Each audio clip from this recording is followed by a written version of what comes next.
So we are inviting you this afternoon to a time of spiritual rejuvenation, communal learning, and self-reflection. And we recognize that in an online forum like this, there are different levels of participation. Some of us will speak a lot. Others may only want to listen and observe. And we welcome all of you into this learning space.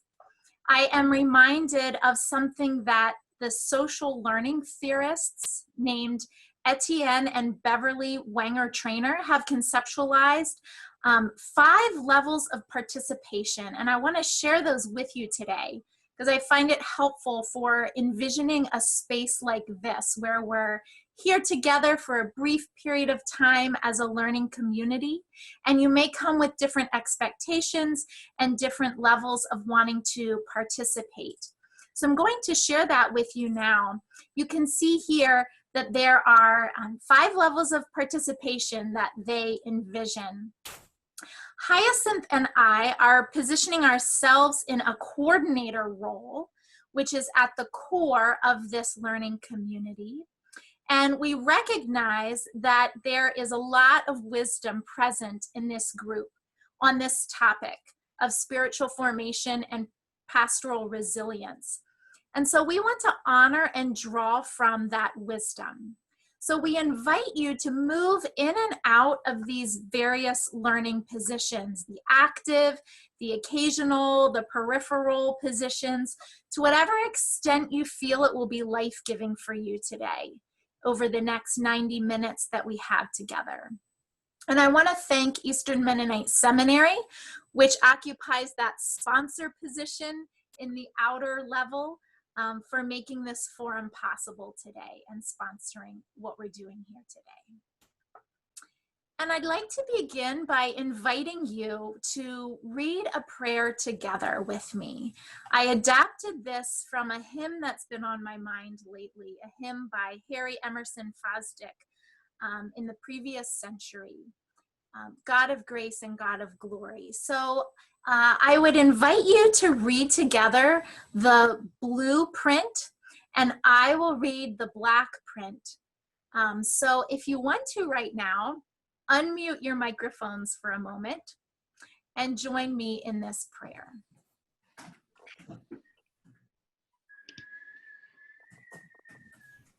God of grace and God of glory, we invite your spirit among us. Pour out your power on the leaders who are gathered here today. Everyone, power to extend compassion, to resist injustice, to tend to the well-being of ourselves and others. From the fears that long have bound us, free our hearts to faith and praise. Together, grant us wisdom, grant us courage for the facing of this hour. Amen. Amen. Hyacinth?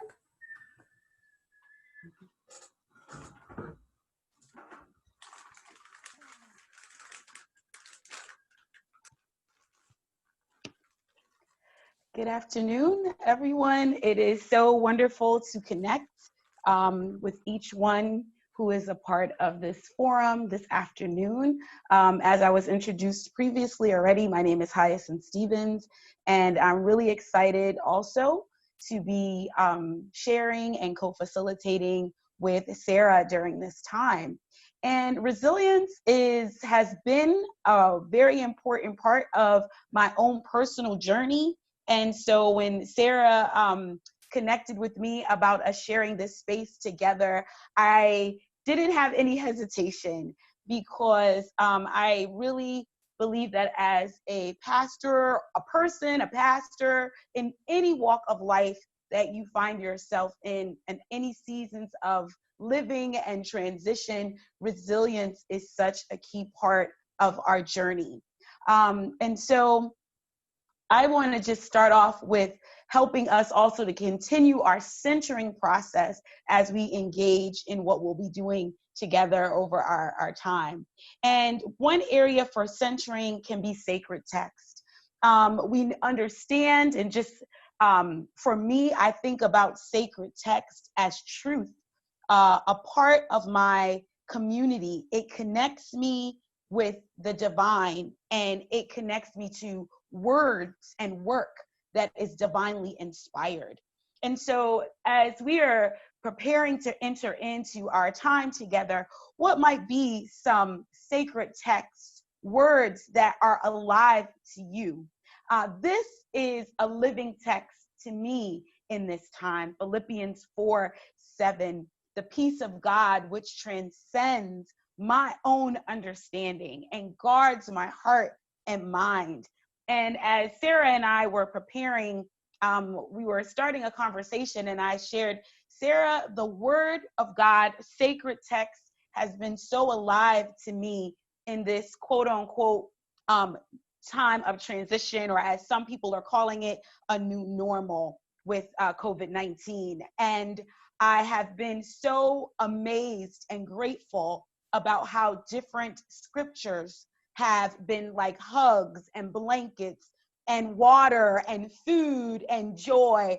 But this one particularly for me has been one that I have been amazed by. Moments where I have felt I should be having probably some level of anxiety or fear or uncertainty, but I have found this flow of peace as this scripture has come alive to me in this season. So I'm going to also invite Sarah to share a little bit about her sacred text of comfort and in this time as well. So a scripture passage that has recently come alive for me in a new way is from the Gospel of Mark, chapter 16, where the women who have followed Jesus into his execution are visiting his burial site to anoint his body. And we read that Mary Magdalene, Mary, the mother of James the Younger and of Eoses, and Salome came to the tomb. And as I read this, I'm struck that they were doing this as what I would call a spiritual practice, a religious practice of anointing Jesus' body. And it is that as these women are faithful in this practice, they are the first to receive the resurrection. And so the story of these women in this sacred text has struck me, how even amidst the darkness of death, this possibility of encountering new life is found in our remaining faithful to these spiritual practices that anchor us and have anchored Christian communities in the past as well. And as we do them together, there is power in them. And then in this scripture passage, though, we find that they were seized with terror and amazement, and they didn't say anything to anyone right away because they were afraid. And this reminds me that there are some moments when there are no words, where even these most faithful of Jesus' followers, the first proclaimers of the resurrection, were so overcome with emotions that they couldn't manage to say anything to anyone. And so this just brings alive in me this awareness that spiritual practices can anchor us during times of crisis and fear, and that at some point there will come the possibility of speaking again. These spiritual practices build our resilience. They open us to seeing something new. And so I'm wondering, what spiritual practices are anchoring you right now? I imagine that before COVID-19 impacted you and your community, there were spiritual practices that anchored you then. And dwelling in scripture, as Hyacinth and I have shared, was likely one of these practices. And perhaps you've managed to maintain some of those same practices even now during this new time, this new normal. And perhaps like me, you've found new spiritual practices emerging that are sustaining you during this time. So this is the point where we'll have one opportunity for sharing and drawing on the wisdom and experiences of the group here. So I would invite you now, if you feel led, to move from that position of a peripheral or an observer into the active space of this community, and to engage us by sharing what spiritual practices have you managed to maintain, and what new practices are emerging that sustain you. Maybe you want to share about a scripture passage that has struck you in a new way, or spiritual practices that are sustaining you right now. Okay, so just wanting to, I have this labyrinth, and EMU actually has done a lot of work with the labyrinth. So I am not coming here as a labyrinth expert, but more experiential in this particular season. And there's an image of a labyrinth on the screen. And then I have this one. I don't know, for those of you, if you can see that, we keep often on the wall, actually since COVID, we've been keeping on the wall of our family room.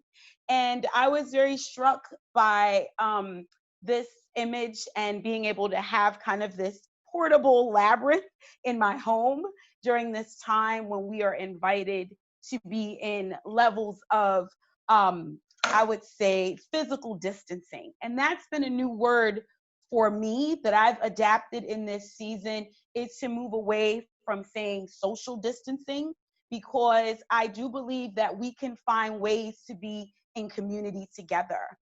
And I've been inspired by the early church and how the early church found ways to be in these underground, unexpected communities when there was change. And so this kind of portable labyrinth experience for me, for my family, for my church, for my community, has reminded us that it's more about finding our center. It's more about staying in our center or focal place than how do we get to go out. And that there are ways that we can go out that, if you're in a city space, may be more challenging.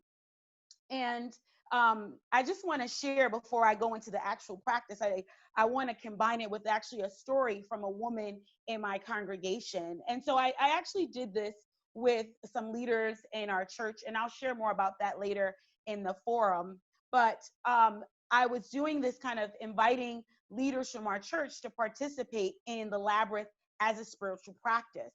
And I found it so interesting here, as this quote says, it is solved by walking. But where can you walk if you're living in a city tenement that is 5 stories high with neighbors all around you? And if you start to go outside, you find that the parks are closed, green spaces are not easily accessible to you. How do you begin to have this walking experience? And so I shared this practice, and one of the women from our church, who's actually a deaconess, she shared last week kind of a testimony, and she said, I wasn't sure how I could do something like this labyrinth in my apartment. And she said, but then I began to create center spaces where either I had my Bible or some flowers or a plant, and I began to think about the space that I am living in a new way. I began to journey, as the labyrinth practice invites us, not into a maze, but into the place a way in that looks very broad and then narrows. I was invited in with all of my worries and all of my cares, and then reminded to sit in this center space with the divine, with the beloved, with the creator, with a created thing, with goodness, with hope. And sitting in that space just in my apartment with meditations of goodness and grace and love and hope. And then, as she shared, I walked around my apartment. She says, I began to walk around my apartment thinking about what I needed to let go, even what I needed to declutter from. I began to think about, as I walked my whole apartment labyrinth, she shared, of what I had been carrying, not just emotionally, but what were some things in my home that maybe I needed to make a difference or needed to be altered so that I could continue to have a safe center place, even during this time of physical distancing. And she testified about finding just an overwhelming peace of God's presence in her home. And that although there are not maybe some of the normal sacred spaces like going to a church, a chapel, a designated prayer garden, that her home space, that there could be center spaces inside of her home where she could go on a walking journey with God, going on a walking journey in her home, finding greater and deeper levels of peace.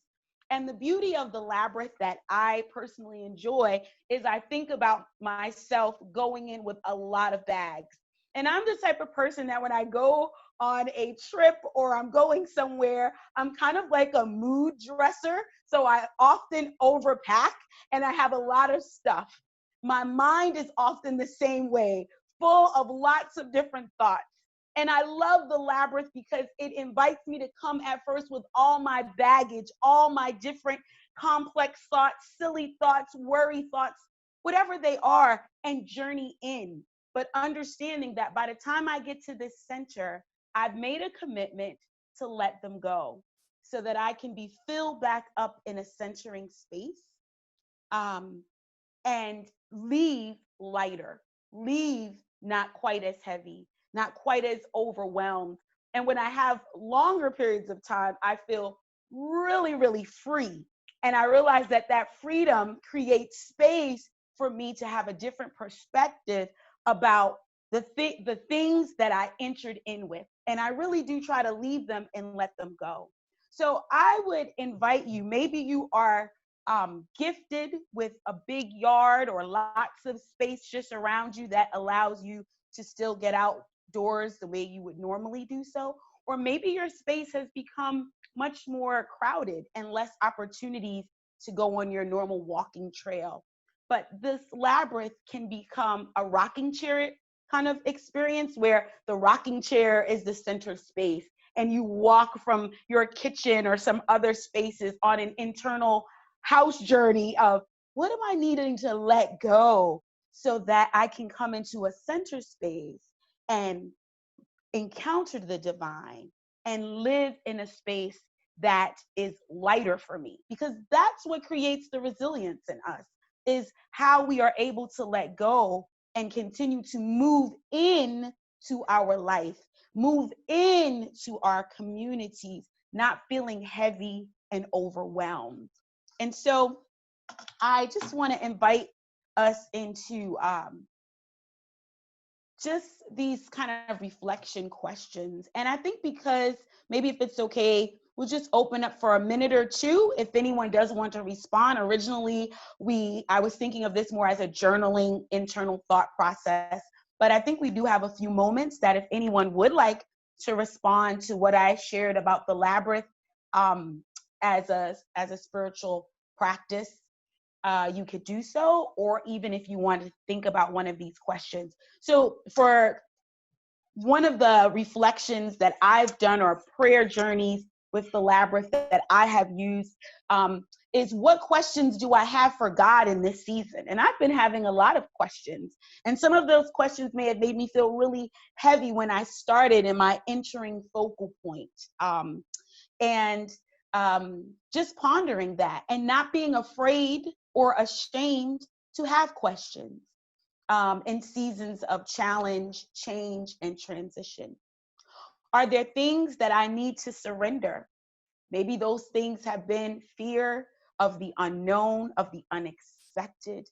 In my community, in the church that I pastor, there has been a lot of unknowns and a lot of questions. And I found that many of our long-term members are definitely anchored by their faith, but they've often felt not comfortable asking God questions. And so to say, it's okay, God knows us from the inside out. Ask the challenging question. Get it out so you don't feel confined or guilty by having that thought. The Creator is big enough to handle our big questions. But at the same time, what are things that I may need to surrender? What things do I need to be aware of about myself and others in this time? And taking that into prayer, or using the labyrinth, or even not just using this as a practice, but becoming more aware of myself and others, I have found has helped me to be responsive in different ways. Sometimes in normal time, whatever that is, sometimes you might say, well, I'm not sure if it's okay to send a message. This person is so busy. But one of the things that this prayer has opened up for me as a discovery, and also that I didn't previously have a lot of time for, has been sending cards in the mail, and realizing that that is a way of me surrendering and also welcoming others in and reaching out. It's not some of the traditional way that I'm used to reaching in and out, but it has become a part of my awareness of myself and others. And also, how are you experiencing divine companionship? So these have been some ways and questions that I've taken into my personal kind of spiritual practice, using the labyrinth as a visual of moving away from all the things that are weighing me down or could be overwhelming, and moving further into a sacred centering space that also comforts me, guides me, and gives me companionship during this time. Resilience. And what does that mean? I'm sure many of us use that word often in our work and with others, but for us right now, how are we doing with our flexibility, or how are we doing with our stretch? And for me, the image that I love to use for resilience is a rubber band. How much can I fit in this rubber band before it pops? I'm not sure, right? However you use your rubber band, how far can you stretch this rubber band before it would pop? And for me, that's what resilience is. It measures our own internal ability to stretch. And not only does a rubber band stretch, but it also, after it's stretched, it can bounce back. It goes back pretty much to its original shape. Right here, these two little rubber bands. And then if we stretch them, they're not the same. And so our resilience not only talks about being stretched, but it's also mostly about how can we come back? How can we come back to a place of centered and being balanced? And when we're going through difficult times or challenging times, we don't want to snap. We don't want to break. We want to be able to hold what's going on in our space in healthy ways. Okay, so resilience is, as I shared with my little rubber band illustration, is our ability to bounce back from a negative experience or a difficult challenge. And so as we think about the season that we're in that has so many different changes and challenges, some of us are on different barometers of how we are experiencing this current pandemic.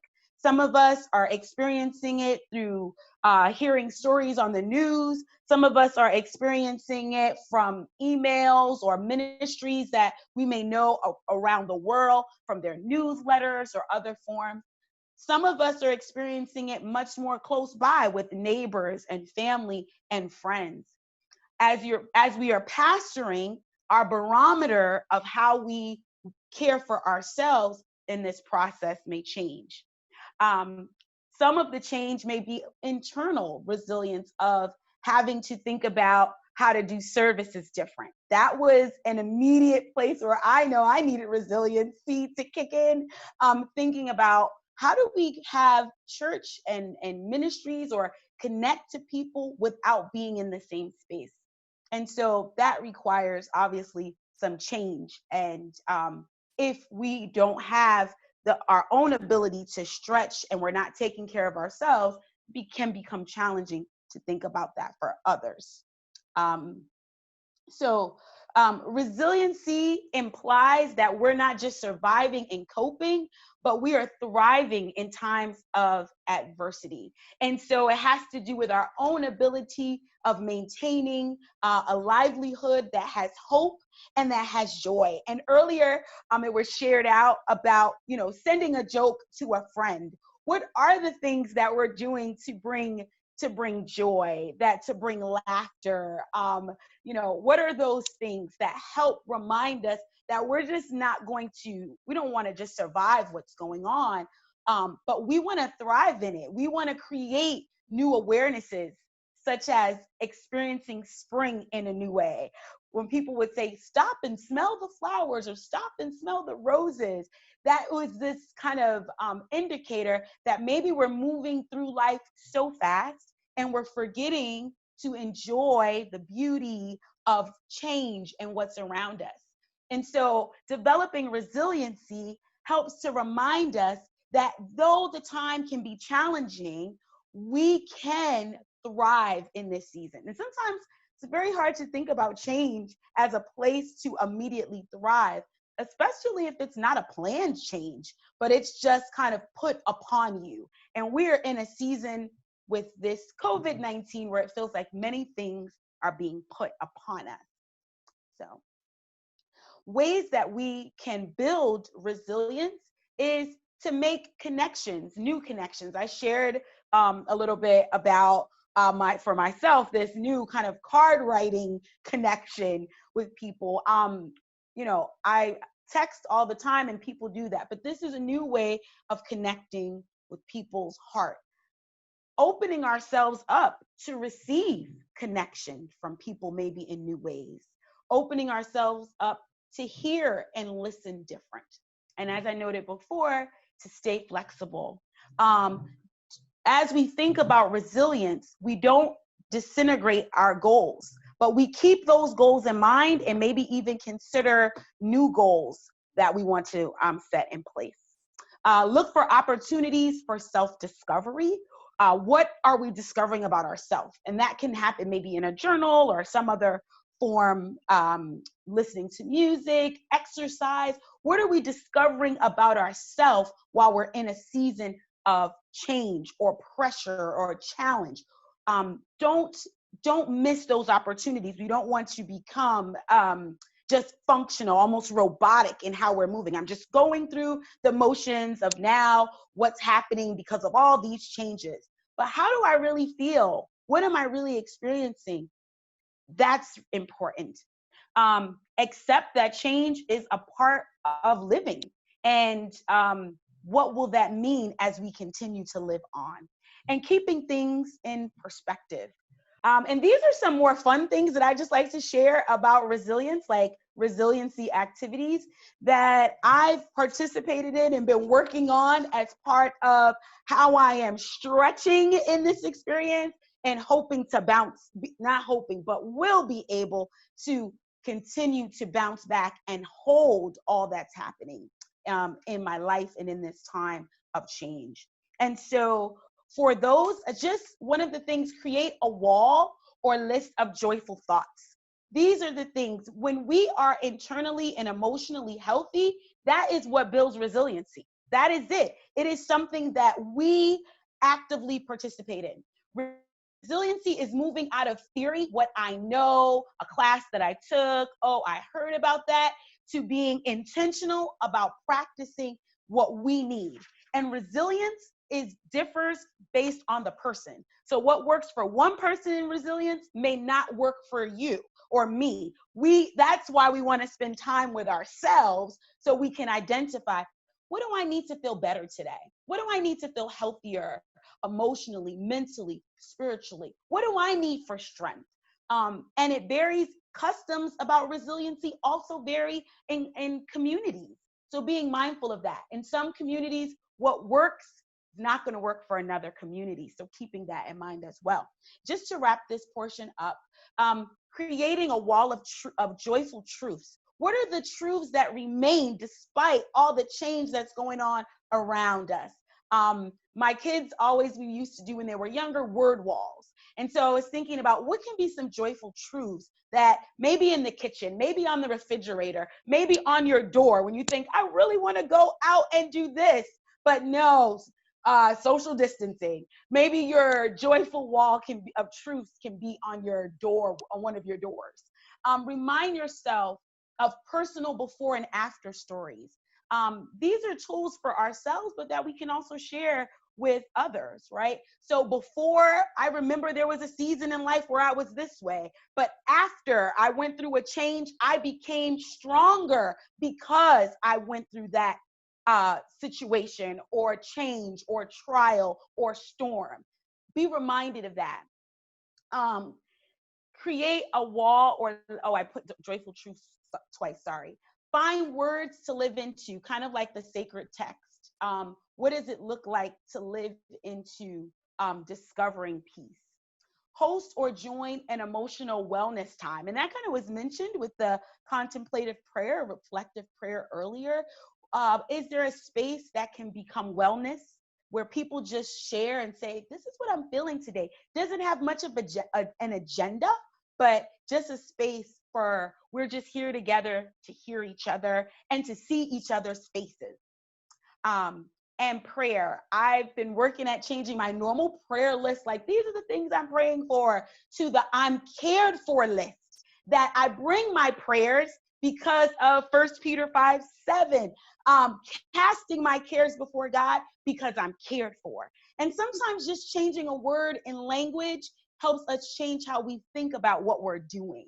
And so this idea of I'm cared for, my family is cared for, and this is why I'm writing this list down. People in my community, God, you care for them. The divine energy cares, presence cares for them. So these are just, a few about resilience. Thank you. I'm going to turn over to you, Sarah. Thank you so much, Hyacinth, for sharing that about resiliency. And I love the metaphor of the rubber band. I know that sometimes when I have left a rubber band in a closet for a while and it hasn't been used, the next time I take it out, it breaks. Or I'm also a fan of putting rubber bands around things that end up in the freezer. And then when I take it out of the freezer, it's broken again. So it's that stretching motion that keeps a rubber band supple and able to be stretched again and again, in and out. So it's actually through these stretching experiences that we build greater resiliency. So thank you, Hyacinth, for sharing that and strategies for building resiliency. I'm going to talk a little bit about signs that our resiliency is waning, that we are becoming overstretched to the point of possibly breaking. So when we're in the midst of a crisis that calls for increased resiliency, when we are really being stretched, like I know many of us are feeling right now in this moment of challenge that we're facing in our leadership, we can easily become fatigued, overwhelmed, and feel burned out.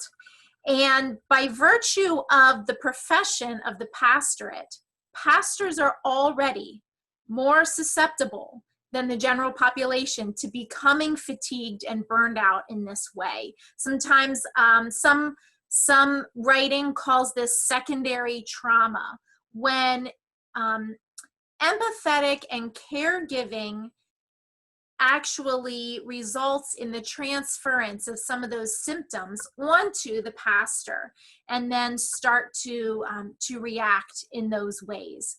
So some of the research that I'm going to be sharing today and some of the concepts come out of Notre Dame, University of Notre Dame, which is currently conducting a major research project on pastoral well-being. This is part of an enormous initiative funded by the Lilly Foundation called Thriving in Ministry. And Eastern Mennonite Seminary has received a grant as part of this initiative that EMS is investing in you all through this forum. And some of what I'm about to share comes from that larger pastoral well-being study that's housed at Notre Dame. So what we would call burnout, or this being stretched to the point of breaking, occurs when people have chronic emotional and physical exhaustion combined with a growing sense of depersonalization in their ministry.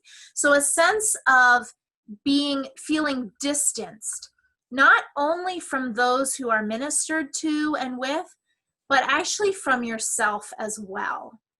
And the Notre Dame study is finding that pastors who are in this experience of burnout have reduced effectiveness in their ministry, have difficulty making decisions as leaders of their faith communities, have decreased creativity in responding to pastoral scenarios that arise, and have more difficulty adjusting to changes, which we are in a season of immense change right now. And over time, this chronic emotional and physical fatigue of burnout can have serious physical and psychological effects. I'm going to share my screen now just to put up some of those signs or characteristics of burnout, or what is sometimes called compassion fatigue. So these are some of the things that I just mentioned: this emotional exhaustion, a sense that a realization that I don't feel as compassionate or empathetic toward people as I once did. Having a lessened capacity to reach out and care for others. It's kind of an exhaustion and a withdrawal in some ways from ministering with others. There's a sense of hopelessness, a lack of pleasure. So when someone like Carmen sends a text with a funny image, it's just not amusing, and just a general lack of pleasure in life, and overall negative attitude toward one's life and towards others as well. There are physical signs of this exhaustion as well. It can bring the onset of nausea, headaches, dizziness, sleeplessness, and anxiety and fatigue. There are impacts on the attitude toward oneself as well. Decreased self-confidence, sometimes this is called self-efficacy, a reduction in the belief that I am competent to lead during this time. I have something to offer my community. And instead, a sign of burnout or compassion fatigue is decreased self-confidence. So feelings like, there's nothing that I have that is going to be helpful to anyone. My sermon that I'm preparing for Sunday is not going to resonate. There's nothing here that I have to offer. I'm totally not equipped for ministry during this time. I might as well just get out now. And then the alienation and withdrawal from others. So there's this kind of two sides to it, both a withdrawal into oneself, but not in terms of inner strength, in terms of inner fatigue, I would say. So as I mentioned, over time, burnout can have serious physical and psychological effects as it goes on. And the studies, such as those coming out of Notre Dame, suggest that spending 5 minutes a day in a meditative or contemplative practice, such as the labyrinth that Hyacinth was mentioning, some of the other things that she was mentioning, and that you mentioned as well as spiritual practices, can have significant benefits for building resiliency and helping to reduce this burnout and compassion fatigue.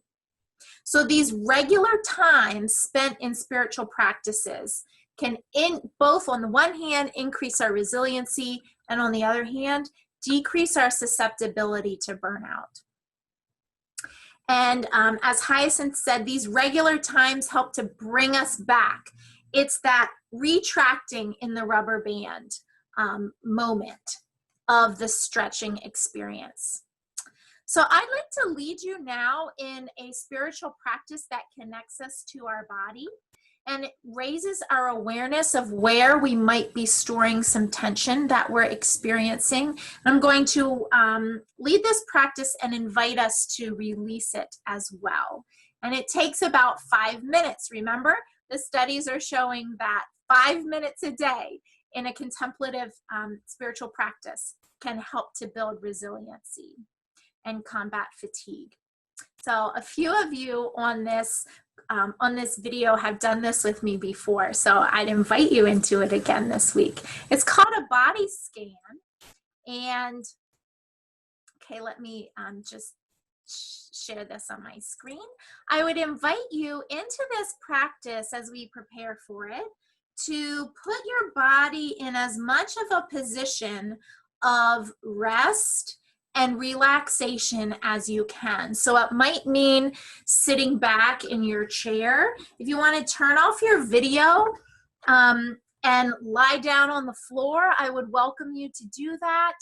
And I would welcome you to close your eyes as well if you would like to do so. So get into a position where you feel relatively comfortable. You might want to take off your shoes if you would like to. If you're wearing a couple layers, maybe take off your jacket so that you can be as comfortable in your body as possible where you can still hear me. So I'd invite you to bring your attention into your body. You can close your eyes if that feels comfortable to you. Notice your body, whether it is seated or lying down, wherever you are. Feel the weight of your body, either on the chair or on the floor. And take a few deep breaths.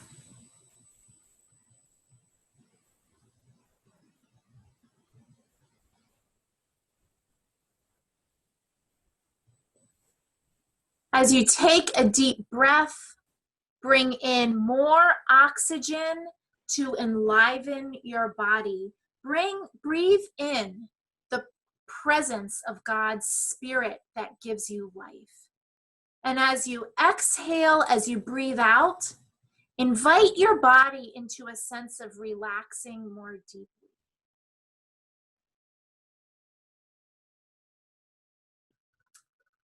And notice your feet, where they are. Maybe they're resting on the floor.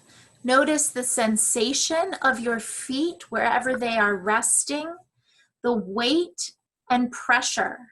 Perhaps there is vibration or heat.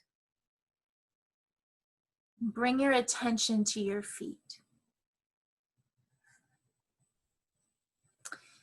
And now slowly move your attention up your body into your legs. Perhaps they're against a chair or resting on the floor. Is there any pressure that you feel at any point in your legs? Are they pulsing? Is there a heaviness or a lightness to them?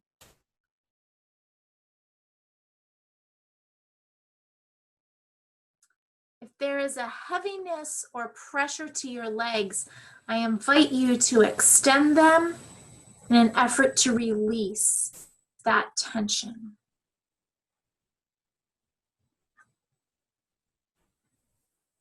Move your attention up to your back. Notice it resting against the chair or on the floor.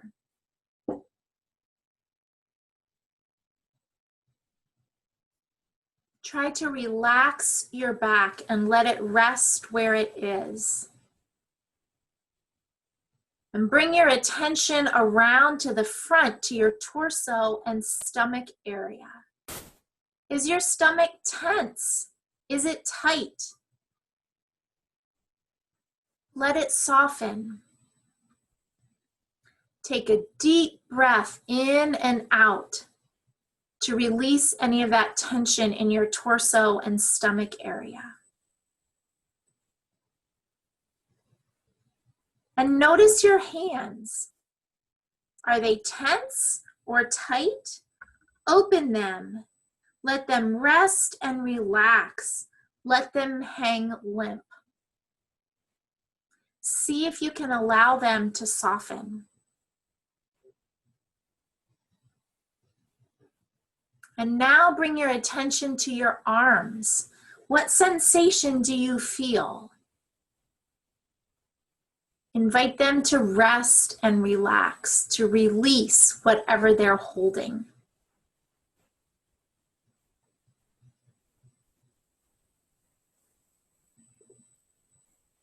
What about your shoulders?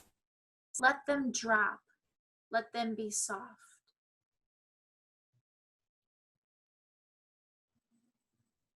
Now notice your neck and your throat.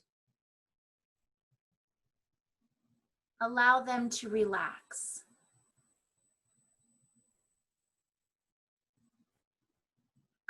And soften your jaw. You may want to open your mouth a little bit so your jaw can drop. And now so your face and the muscles in your face can soften. Notice any tension that you're holding there and let it release. And finally, draw your attention to the back of your head and to your scalp and your forehead. Allow the top of your head to relax and to be softened.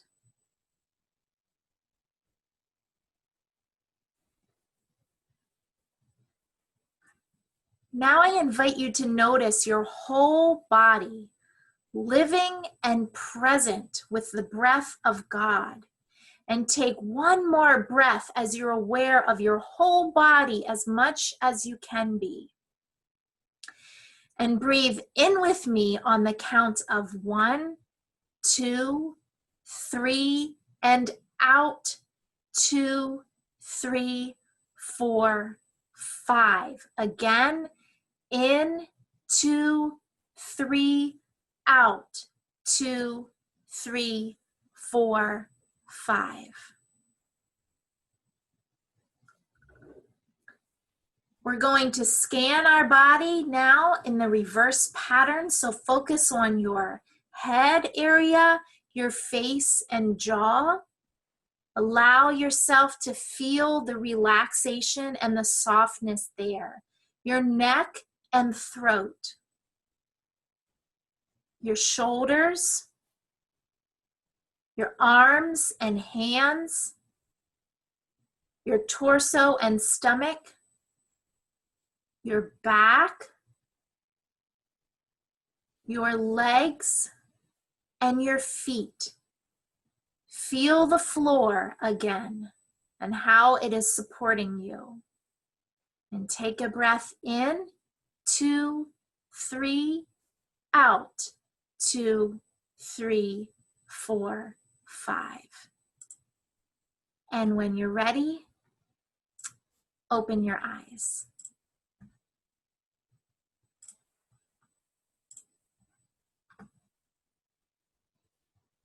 So as we pay attention to our bodies, we might notice tension. We might notice that we are breathing in quickly or breathing with irregular patterns. Another strategy for resiliency is to calm and relax our bodies and minds by taking control over our breathing, like I was leading you in, so that our breathing out is a little bit longer than our breathing in. So I was counting in for 3 seconds and out for 5 seconds. So doing this literally calms us down.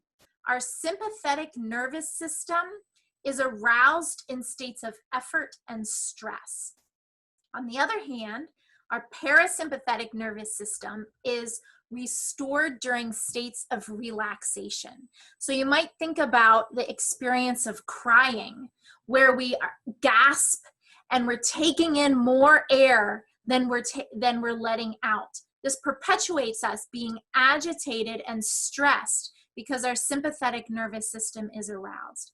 But if we can take back that control over our breathing, exhale longer than we inhale, it actually resets our system, restores that parasympathetic nervous system, which slows our heart rate and calms us down.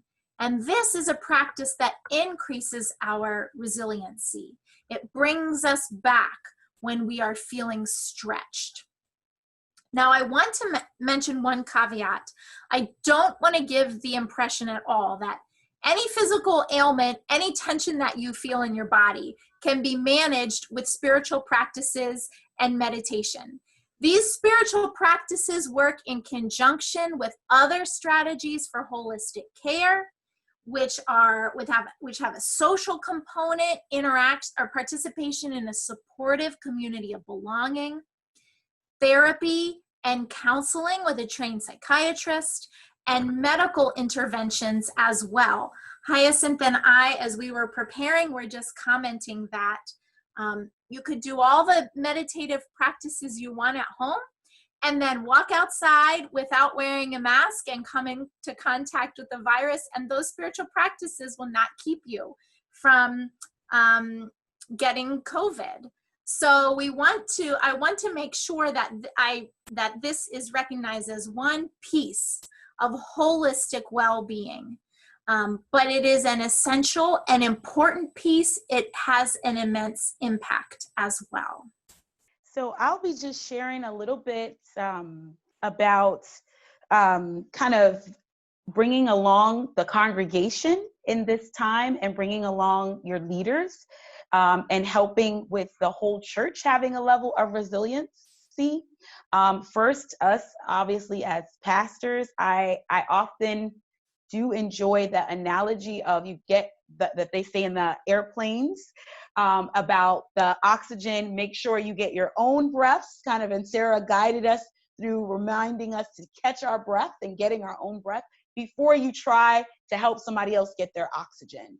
And so it is important that we do our own internal self-care.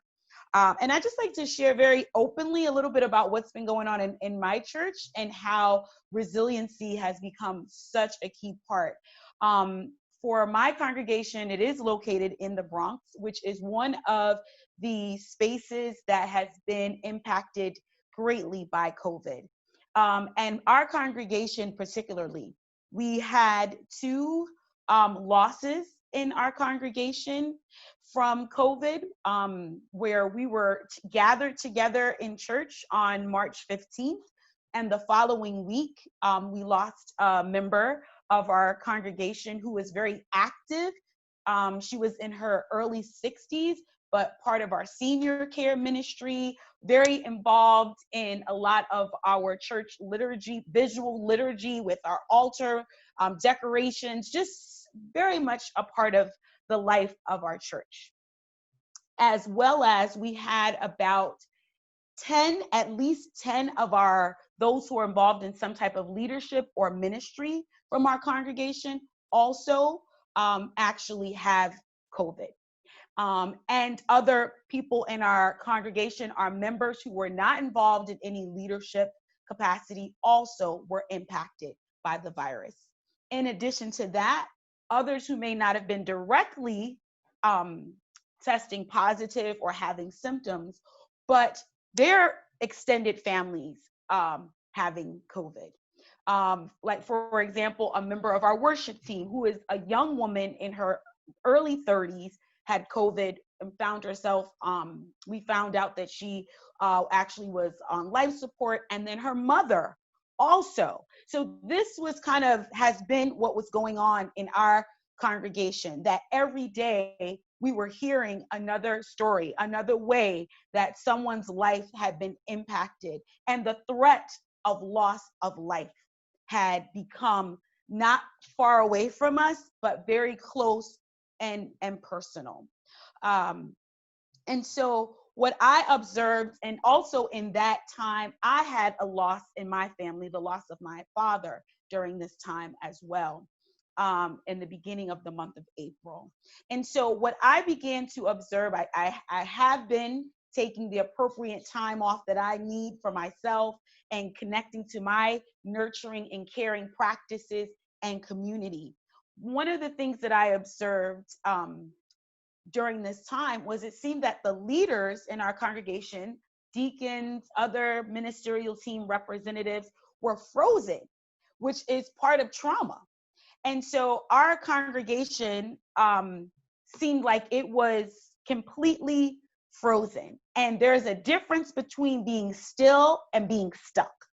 And I noted very quickly that what do we need to do for our own resilience? Because we cannot let our whole church, for lack of a better example, come into a flatline mode where there is no life, there is no hope, there is no vitality, because it was such an overwhelming sense of loss, change, and challenge all happening at one time.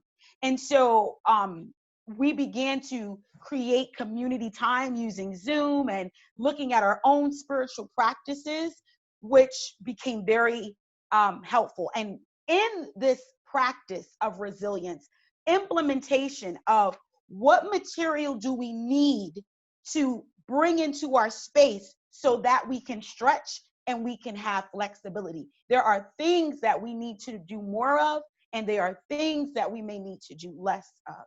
And what became very important to us in this time was realizing, as the pastor, it was not only my responsibility to provide care and think about resilience for the body, but to really be mindful that we are a body with many parts. The hand cannot say to the foot, I don't need you. That what are the other parts of our body that we need to check in on, like that body scan, and see, how are the hands in this body doing? How are the eyes of this body doing?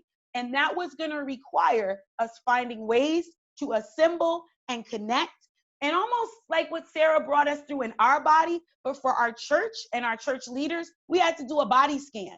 We had to check in and see how people were doing and create space for that to happen in an ongoing way. And the first thing that we did was kind of have a Zoom call like this and just give people about an hour and a half of just our leaders saying how they were feeling. I did not think that it would take an hour and a half. I thought people will say, I'm okay.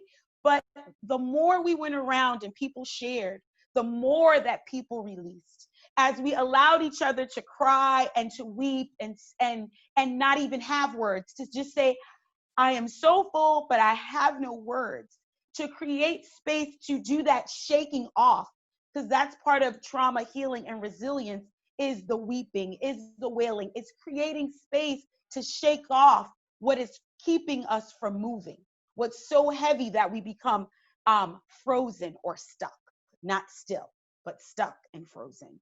And during that time with the leaders, after people just had a space to share with no agenda, then they were ready to say, well, now what else can we do to care for each other and care for our congregation?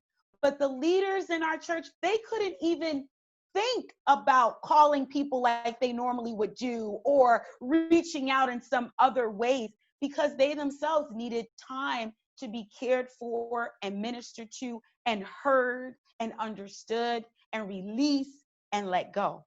But after that happened, then we've been able to start moving in these our new normal kind of platforms of care.